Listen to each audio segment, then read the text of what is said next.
Oh, every time I see you.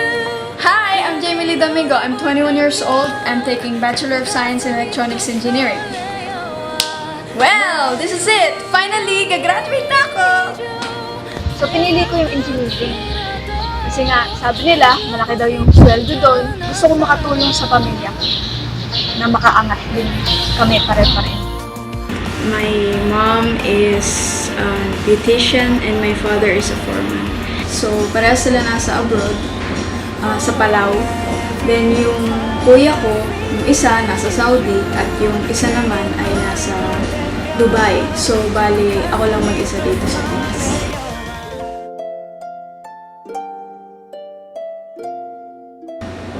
Mahirap mabuhay mag-isa. Sarili mong laba, luto, linis. Lalo na, di ba, sa course ko, napaka-demanding sa time.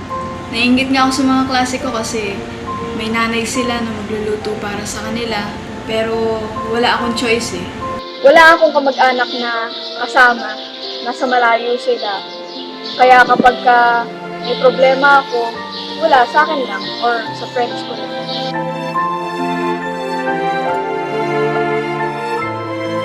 Then dumating sa point na 4 na subject agad yung naibagsak ko.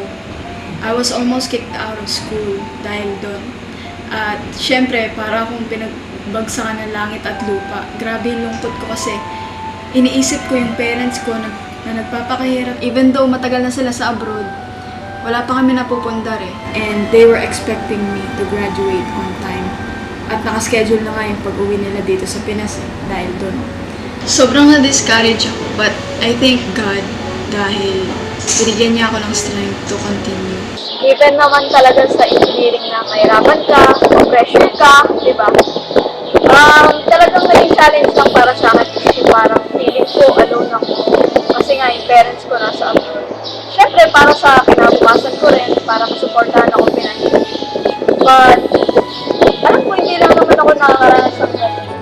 Pero, mahirap pala maging independent, lalo na student ka, na kailangan mo mag-aral, asikasuhin mo sarili mo, maglaba, magluto para sa sarili mo.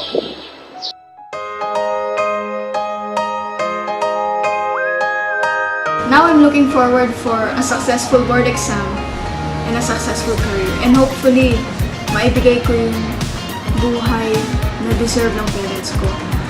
And matupad lahat ng mga pangarap namin. Kabilang doon yung magkaroon kami ng sariling bahay, lupa, and I know that God will help me to fulfill my dreams.